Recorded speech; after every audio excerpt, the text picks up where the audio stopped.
So now you're on this journey, right? And you want to be a rapper, and you spending this money in the studio. So you're investing in this. You're actually going harder and I putting your got money investors. into it. I got my cousin investing, my dad spending thousands. Like everybody locked in. We didn't like form LLCs. My big sister, my mentor Kiyoki, like we didn't like form the label. Like all of this, we going in meetings. Like we in motherfucking the big stations in Chicago, WGCI 92.3. Like my songs was on the radio and everything, bro. Like it just God just would not let me break through. Like it was just it's crazy how things worked out. So after a while, mind you, Jimmy, like through this whole process, you know, I got two daughters, you know what I mean? Mm-hmm. Two beautiful, smart ass daughters too at this point. They young, and I'm like, okay, you've been at this shit for the past 10 years, ain't shit shaking, you know what I'm saying? Ain't shit moving. You got some choices to make.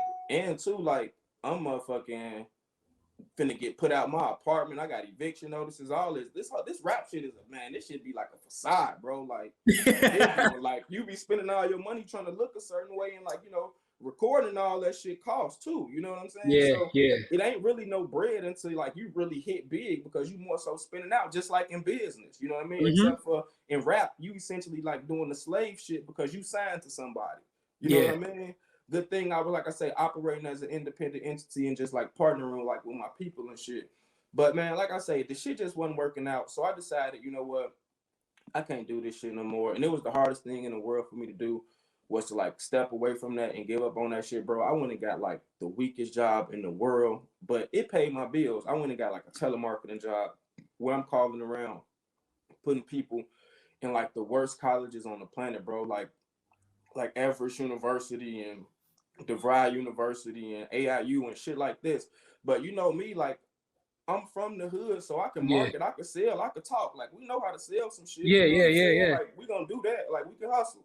So this was an easy, legit hustle for me. So I'm in here. I mean, I'm on these people phone, killing this shit. Like, and the next thing I know, man, I'm like, all right, you can't get comfortable here. Like you had a dream of being wealthy, doing a lot of big shit.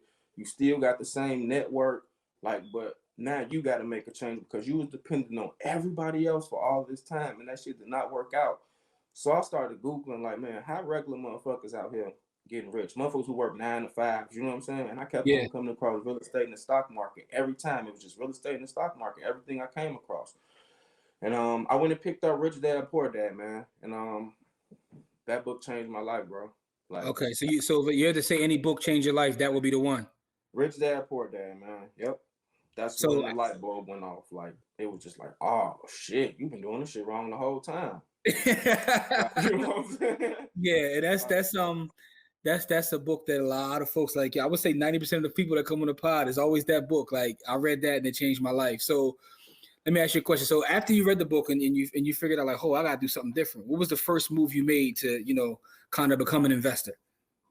I started saving all of my checks, bro. Like everything. I started putting money into my 401k once I found out they offered that shit. You know what I'm saying? Like I just Mm-hmm. stopped like doing all the bullshit. The only thing I would do was smoke a little weed. Like I stopped buying gym shoes. Like, I just really like locked in and tapped in because everything that book was saying, it was like I just felt like he was talking to me. You know what Mm-hmm. I'm saying? Like I was the motherfucker sitting outside the motherfucking manager office trying to get a 10-cent raise and all that goofy ass shit. Like, you know what I'm Mm-hmm. saying? Like whole Yeah. time that little money ain't finna change nothing. You know what I'm saying? It was just gonna Mm-hmm. help my, you know what I'm saying, mental to keep me there. You know what I mean? And it was just like, nah, man, like you gotta really like do something different. And after that, I just started. I just went down the rabbit hole. I just started reading everything about business, real estate, the stock market. Money Master the Game, man, was the second book that did it for me by Tony Tony Robbins. Man, Robbins. it taught me Yeah. everything about money. Like it taught me everything about investing. So Rich Dad Poor Dad got my mind right and my mental right and the way that I think right. And then, like when I picked up Money Master the Game, I was going through the airport one day. I was going to LA to see my homie Cosign, who's the music producer I was just telling Yeah. y'all about. And I grabbed that book, man, because, like I said, I had read Rich Dad Poor Dad, and I had told myself that I was gonna make a change. Mm-hmm. And that shit just stood out. That shit said money, master the game, the Yeah. second something about it was just in big bold letters, and I'm like, that shit caught my attention because I was in there like grabbing the water and a sandwich or something. I'm like, Mm-hmm. you know what? Let me grab this motherfucking book.